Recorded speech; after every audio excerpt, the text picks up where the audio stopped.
아이들 중에서 어떤 아이들은 부모님이 싸울 때 그 부모님의 화를 풀어주기 위해서 자신이 잘못한 것이 아니더라도 부모님을 기쁘게 하려고 노력하는 경우가 있다고 합니다. 일부러 장난을 치려고도 하고, 예를 들어서 그 어떤 얼음장 같은 분위기를 풀어주려는 것이죠.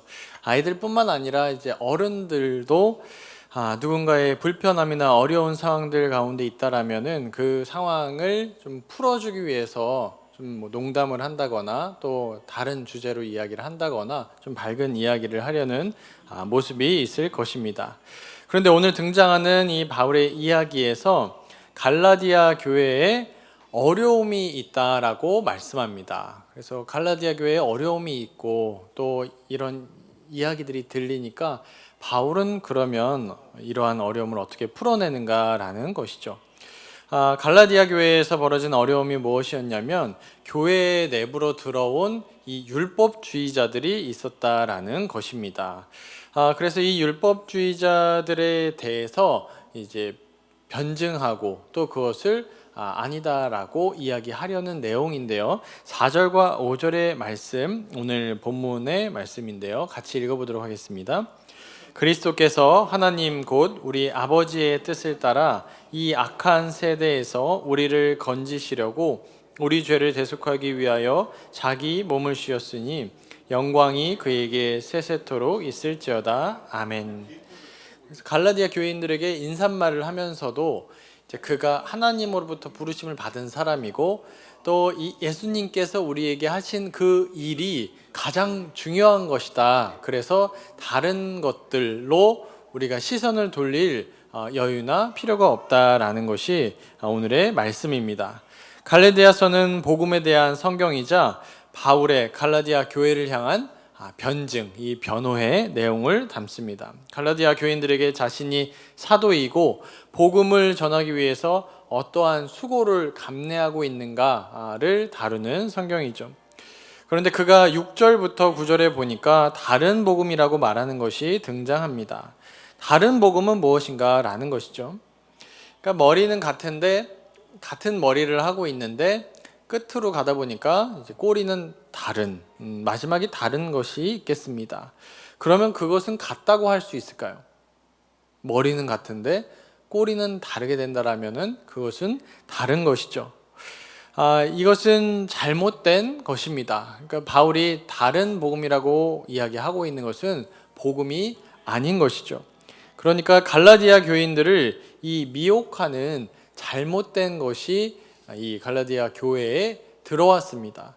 근데 이 들어온 것을 예를 들어서 처음에 이야기한 것처럼 잘못된 것이 들어왔는데 뭐 좋은 게 좋은 거다라고 하면서 그냥 없었던 것처럼 한다거나 그것도 맞고 내가 전하는 복음도 맞다라는 식으로 이야기할 수 있었을까요?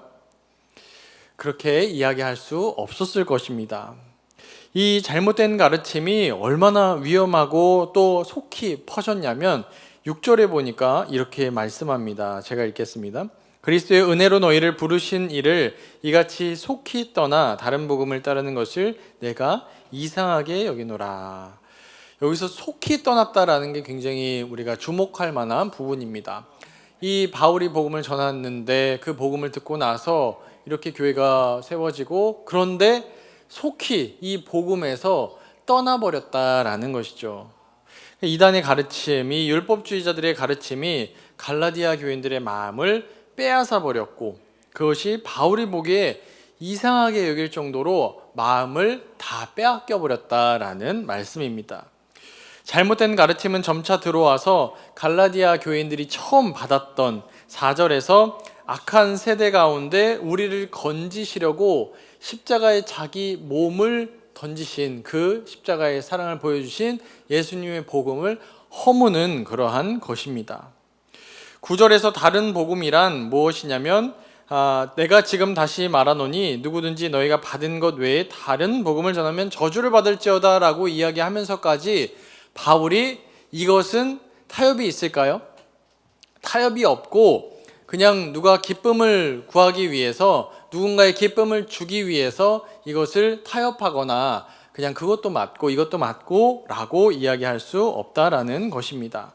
그러니까 이 갈라디아서를 기록한 이유가 복음에서 속히 떠나고 있는 갈라디아 교인들에게 이 펜을 들어서 이 편지를 전함으로 인해서 속히 떠난 그 자들이 다시금 이 복음이 무엇인지를 이해하고 돌아오도록 하는 것이 이 책의 성경의 목적이다라는 것입니다.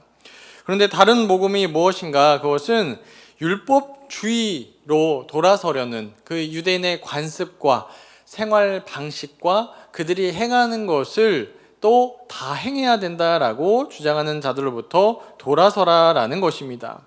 율법을 행함으로 구원을 받을 수 있다라는 것에서 돌이키라라는 것입니다. 그리고 나서 사도 바울은 10절에서 누구의 기쁨이 되려고 자신이 살아가고 있는가를 밝히고 있는데요.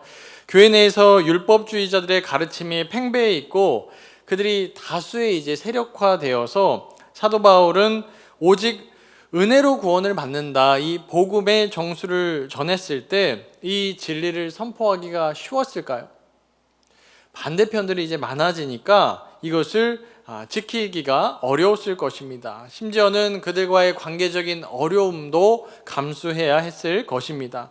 그들에게 올바른 내용을 가르칠 수 있지만 그들 전하는 자들 대상 가운데 유대교의 배경을 가진 사람들이 있기 때문에 또다시 그들이 예수를 믿지만 옛 모습으로 유대교 배경으로 돌아가려고 하는 그러한 모습들이 있었습니다. 갈라디아 교인들에게 바울이 이 편지를 전하면서 그러한 모습들을 경고하고 다른 복음은 저주를 받을지어다 라고까지 강하게 말하는 것입니다. 사도 바울이 이 갈라디아 교인들을 향해서 이런 내용의 성경을 편지를 전하고 싶었을까요? 사랑하는 성도님들이 누군가의 편지를 쓴다고 할 때 저주를 받을지어다 라는 단어를 사용하면서까지 이렇게 강한 어조로 편지를 쓰기는 다 쉽지 않을 것입니다. 그만큼 이 교회에 처한 현실이 너무나 악화되었고 이렇게까지 쓰지 않으면 그들이 돌이키지 않고 다른 복음, 그러니까 복음이 아닌 것으로 나아가고 있는 것이 그만큼 힘겨웠다라는 것을 알 수가 있습니다. 바울도 자신을 변호하면서 또 말하는 것이죠. 8절에서 나 또한 그리스도의 복음을 전하지 않으면 저주를 받을 것이다. 천사도 저주를 받을 것이다 라고 말하면서 나 또한 복음 앞에 바로 서야 된다라고 말하고 있습니다. 오늘 본문에서는 바울이 이 율법주의자들이 교회 내에 많이 들어와 있는데 그들과의 이 복음의 정통성을 수호하기 위해서 그들의 기쁨이 될 것인가 아니면 기쁨이 되지 않고 싸울 것인가를 지금 바울은 펜을 들어서 선택하고 있는 것입니다. 율법주의자를 지지하는 갈라디아 교인들도 있을 거 아니에요. 그들에게 이 율법주의자들을 지지하지 않는다라고 편지를 썼을 때 그들의 마음도 바울에게서 돌아설 수가 있을 것입니다. 오직 사람의 기쁨이 아닌 이 그리스도께서 진리라고 말씀하신 주의 몸으로 신자들을 구원하셨다라는 이 4절의 말씀을 변호하기 위해서 이는 즐거움, 사람의 즐거움이 아니라 철저하게 이 말씀에 기초한 하나님의 기쁨이 되려고 하는 바울의 모습을 볼 수가 있습니다. 그래서 하나님의 기쁨 되어 살아가는 이들에게 이런 어려움이나 또 상처들이 생길 수가 있겠죠. 변하는 것이 변하지 않는 것보다 쉬울 것이기에 그렇습니다. 예를 들어 숫자로 사람을 생각해 보면 3이라는 사람이 있으면 옆에서 1이라는 사람이 있고 5라는 사람이 있으면 이 3이라는 사람 옆에서 5라는 사람도 잡아당기고 1이라는 사람도 잡아당겨서 너는 3이 되지 말고 5가 되어라, 1이 되어라 라고 양쪽에서 잡아당긴다라고 하면 중심을 잃지 못하고 한쪽으로 가기 쉬울 것입니다. 그때 3이 자신의 정체성을 지키려고 한다라면 나는 3입니다 라고 강하게 이야기하지 않으면 안 되겠죠. 오늘 이 다른 복음을 전하면 저주를 받을지어다 라고 이런 식으로 강하게 이야기하고 있는 이유는 그만큼 이 갈라디아 교회의 율법주의자들의 도전이 심각했다라는 것을 알 수가 있습니다. 사랑하는 성도님들의 정체성은 무엇입니까? 우리 로마서 8장 32절을 같이 한번 읽어보도록 하겠습니다. 읽겠습니다. 자기 아들을 아끼지 아니하시고 우리 모든 사람을 위하여 내주신 이가 어찌 그 아들과 함께 모든 것을 우리에게 주시지 아니하겠느냐. 아멘.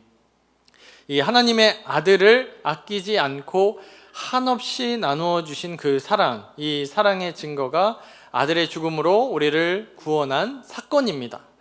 그러므로 그 사랑을 기억하면서 사도 바울이 지금 행하고 있는 것은 사람을 기쁘게 하는 것인가 아니면 하나님의 기쁨을 구하는가라는 것을 갈라디아 교인들에게 답하고 있는 것입니다. 하나님의 사랑 안에 넉넉하게 거하지 못하였다라면 이 사람들의 기쁨과 사람들이 주장하는 율법주의자들의 주장에 동조해서 그들에게로 가는 편이 이들과의 관계나 이들 사이에 평화를 유지하기 쉬웠을 것입니다. 그러나 그리스도의 기쁨을 구하였다라고 답하였다라는 것은 스스로가 그리스도의 사랑 안에 거하는 것이지 사람의 기쁨을 그의 기쁨의 근원으로 생각하지 않았다라는 것입니다. 이 말씀을 우리 일상에서 행할 때에도 어떻게 되겠습니까? 사람의 이 사랑과 하나님의 사랑 가운데서 택해야 되는 순간이 올 것입니다. 이쪽에서 어떤 선택을 하면 사람에게는 유익이 되고 기쁨을 누릴 수 있지만 한편으로는 하나님의 기쁨과 하나님의 유익에는 미치지 못할 수 있고 이것이 어떤 사람은 또 하나님의 그 마음에 들기 위해서 어떤 사람에게는 실족하는 상황이 생길 수 있을 것입니다. 그럴 때 하나님의 사랑과 관계가 우리 그리스도인의 정체성이 되어야 될 것입니다. 이 대표적인 율법주의자들의 요청이 무엇이었냐면 강권하기는 갈라디아서 5장 6절에서 이 할례를 행하라라고 들어왔다라는 것이죠. 이들이 율법주의자며 손할례당이라고도 불리는데 교회에 들어와서 할례를 받아야 된다. 너희가 그리스도의 죽으심과 그 몸의 대속하심만을 믿는 것이 아니라 할례까지도 같이 받아라 라고 들어와 있었다라는 것입니다. 그래서 할례 받지 않은 사람은 안 된다라고 말하였던 것이죠. 그러니까 이 요청이 가벼운 것이 아닌 이유는 유대교의 배경을 가진 사람들에게는 이미 그들은 할례를 받았으니까 문제가 안 되지만 이방인이거나 헬라인인 경우에는 할례에 대해서 전혀 알지 못하는데 예수님을 믿었지만 또다시 할례까지 받아야 되는 그러한 상황이 생긴다라는 것입니다. 그러니까 가벼운 요청은 아닌 것이죠. 그랬을 때 10절에서 누구의 기쁨이 될 것인가, 이 손할례당 율법주의자들의 기쁨이 될 것인가 그렇지 않을 것인가에 중대한 결정의 순간이 있었다라는 것입니다. 10절의 말씀을 우리도 함께 읽어보겠습니다. 이제 내가 사람들에게 좋게 하랴 하나님께 좋게 하랴 사람들에게 기쁨을 구하랴 내가 지금까지 사람들의 기쁨을 구하였다면 그리스도의 종이 아니니라. 아멘. 이 본문을 좀 더 이해하시기 쉽게 말씀드리면 내가 사람들을 설득하랴 아니면 하나님을 설득하랴 사람들에게 기쁨을 구하랴 내가 지금까지 사람의 기쁨을 구하면서 사역을 하였다라면 하나님의 종이 아니니라 라고 말하는 것입니다. 먼저 사람들에게 좋게 하랴 라고 번역된 단어는 설득하다라는 의미를 가집니다. 그러니까 사람들을 내가 설득하겠느냐 하나님을 설득하겠느냐 라는 것이죠. 그러니까 하나님의 뜻에 따라서 말씀을 전하고 그것에 따라서 살아가는 것이 옳지 사람들에 따라서 바뀌고 그들의 설득을 당해서 살아가는 것이 좋겠느냐라고 말하는 것입니다. 다음으로는 이 기쁘게 하였다, 기쁨을 구하였다라는 것인데요. 이 기쁨을 구하였다라는 것은 과연 사람들에게 만족을 주고자 하는 것인가 아니면 하나님께 만족을 주려고 살아왔는가라는 질문입니다. 이것을 보면서 로마서 8장 8절에서는 이렇게 말씀합니다. 육신에 있는 자들은 하나님을 기쁘시게 할 수 없느니라. 그러면 이 할례가 하나님을 기쁘시게 하는 것이 아니라 무엇이 하나님을 기쁘시게 하는 것인가라는 생각이 들고, 그러면 바울이 이야기하는 이 손 할례당 율법주의자들이 할례를 행하면 하나님의 기쁘심이 되고 잘하는 것이다라고 이야기하였는데, 그럼 바울이 이야기하는 하나님의 기쁨이 되고 만족이 되는 하나님의 명령은 무엇인가라는 것이죠. 오직 믿음으로 고백하는, 구원받았음을 고백하는 이들이 무엇을 행해야 되냐? 하나님을 기쁘시게 하는 것은 육체의 어떤 포피를 상하게 해서 할례를 하는 것이 하나님을 기쁘시게 하는 것이 아니라고 말씀합니다. 동일한 바울이 기록한 이 데살로니가 전서 4장 1절에서는 하나님이 기쁘시게 하시는 그 방법을 또 말씀하고 있는데, 데살로니가 전서 4장 1절의 말씀을 같이 한번 읽어보도록 하겠습니다. 그러므로 형제들아, 우리가 끝으로 주 예수 안에서 너희에게 구하고 권면하노니, 너희가 마땅히 어떻게 행하며 하나님을 기쁘시게 할 수 있는지를 우리에게 배웠으니 곧 너희가 행하는 바라 더욱 많이 힘쓰라. 아멘. 데살로니가 전서 4장 1절에서는 이 바울이 이 갈라디아서 1장 10절에서 말씀한 것과 같이 하나님을 기쁘시게 하는 내용들을 다룹니다. 그래서 하나님의 기쁘심이 되는 일에 힘쓰라고 말하는데, 그 방법에 관해서 이제 이야기를 하죠. 그래서 데살로니가전서 4장 1절 이하로 구체적인 방법들도 이야기를 하는데, 그것들을 오늘 소개를 하고자 합니다. 예를 들면 직장에서는 직장 상사가 자신의 어떤 가치관이나 어떤 모양대로 그 부하 직원이 들어오게 되면 행동을 교정하려고 할 것입니다.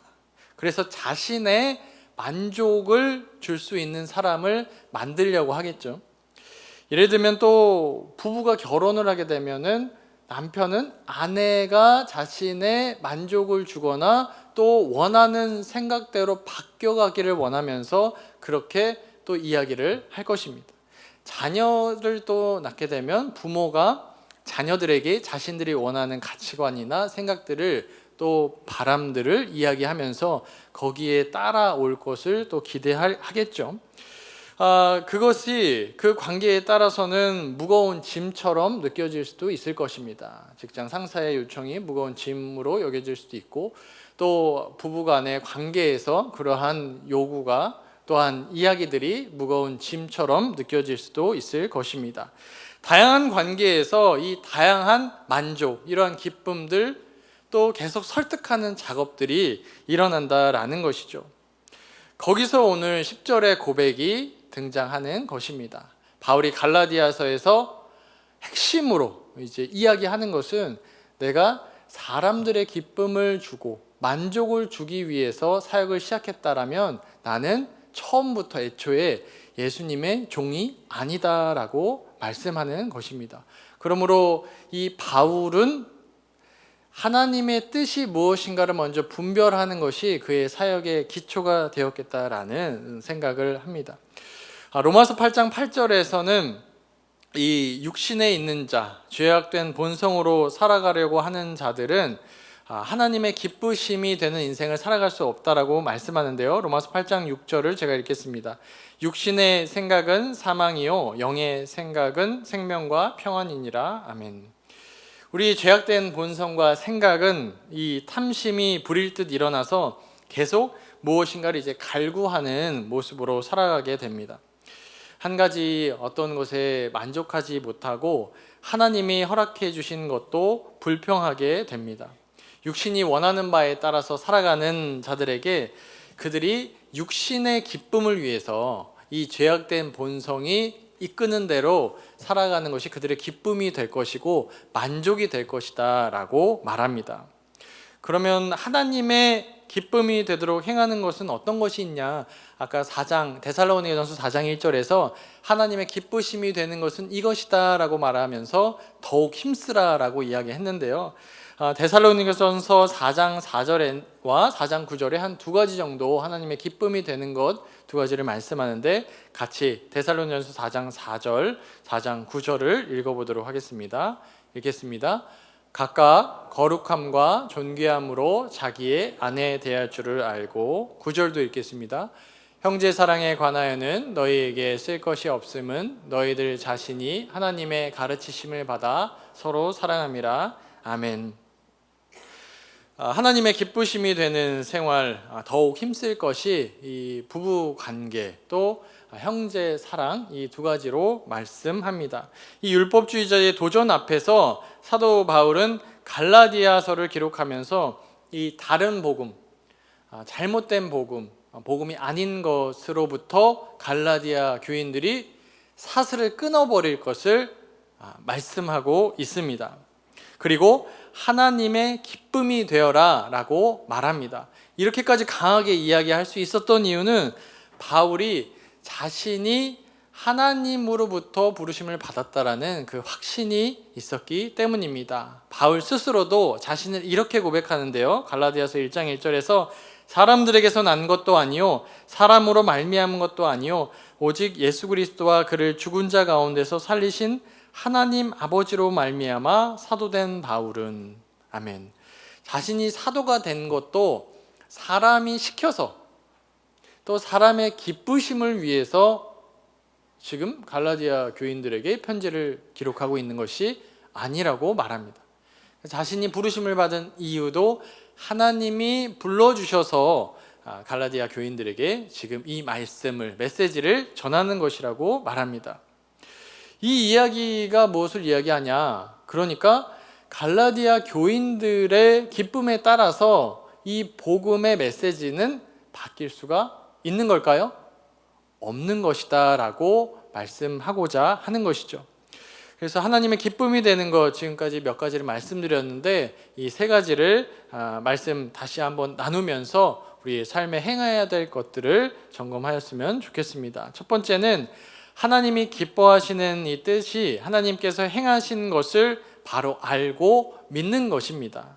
이 갈라디아서 말씀을 묵상하면 과연 하나님께서 말씀하시는 복음이 이런 것이구나. 그리고 인간적인 모습으로 나아가는 것이 아니라 하나님께서 기뻐하시는 모습들이 따로 있구나라는 것들을 발견할 수가 있습니다.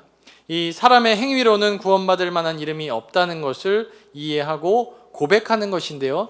대표적으로 갈라디아서를 이제 말씀을 보면 이러한 율법주의 혹은 율법 폐기론자 이러한 내용들이 나옵니다. 그 가운데서 이쪽으로 치우치거나 저쪽으로 치우치지 않고 오직 복음으로만 나아가라라고 말씀합니다.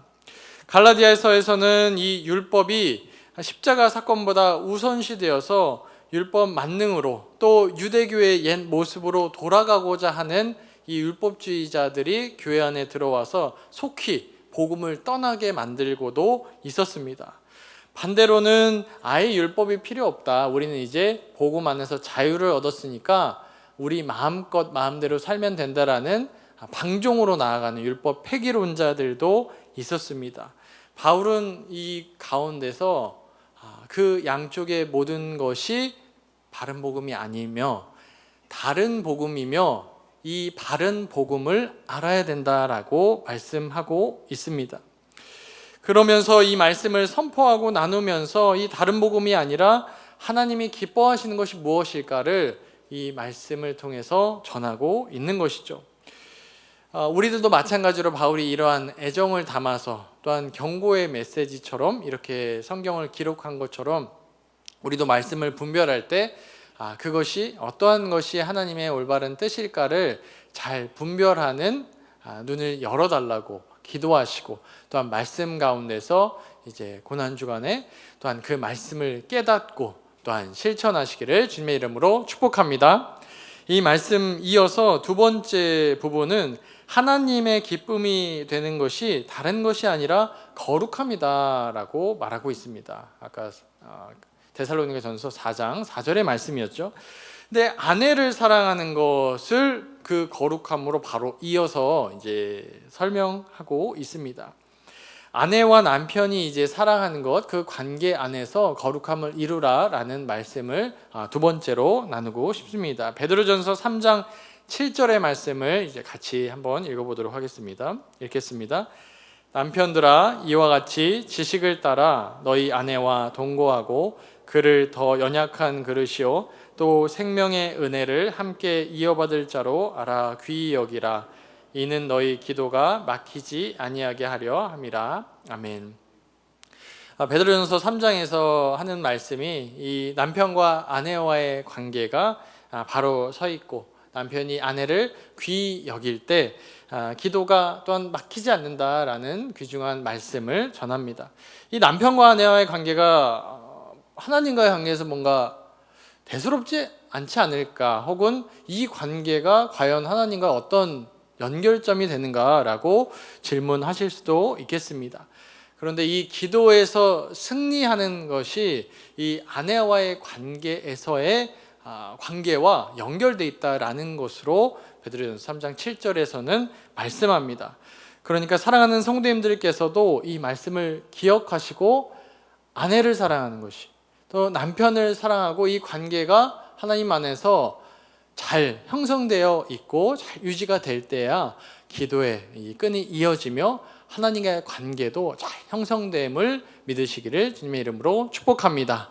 이 관계를 형성하지 않고는, 또한 이루지 않고는 이 기도가 막히게 되고, 또한 하나님과의 관계에서도 어려움을 겪게 된다라고 말씀하고 있습니다. 그러므로 함께 기도의 자리로 나오시고, 손을 잡고 같이 나오셔서 또 특별기도의 기간에도 같이 기도하시고, 기도하시는 자리에 또 함께 기도하시고, 또 다른 공간에서 피치 못하게 기도하시더라도 같은 시간에 또 기도하시고, 같은 날 서로를 위해서 기도 제목을 나누시고 기도하시기를 주님의 이름으로 축복합니다. 이것을 아까 데살로니가전서 4장 1절에서 어떻게 행하라고요? 힘써 행하라 라고 말씀합니다. 그냥 행하는 것이 아니라 힘써서 아내와 남편의 기도의 끈이 이어질 수 있도록 행하라 라고 말씀합니다. 마지막 하나님의 뜻으로 나누고 싶은 부분은 이 기쁨이 형제 사랑에 있다라고 말씀합니다. 데살로니가 교인들은 이 뜻을 잘 행하고 있다, 데살로니가서 4장 9절에서 말씀하였습니다. 갈라디아의 교인들도 이 뜻인 형제 사랑을 잘 행해야겠다라는 것이죠. 형제의 사랑을 우리가 보면서 예수님의 이제 본을 우리가 보게 됩니다. 요한복음 13장 1, 2절에서는 예수님의 이 사랑의 모습을 말씀하시는데요. 요한복음 13장 1절과 2절의 말씀 같이 읽어보도록 하겠습니다. 6월절 전에 예수께서 자기가 세상을 떠나 아버지께로 돌아가실 때가 이른 줄 아시고 세상에 있는 자기 사람들을 사랑하시되 끝까지 사랑하시니라. 마귀가 벌써 시몬의 아들 가룟 유다의 마음에 예수를 팔려는 생각을 넣었더라. 아멘. 자기 사람들을 사랑하실 때 끝까지 사랑하셨다라는 말씀이죠.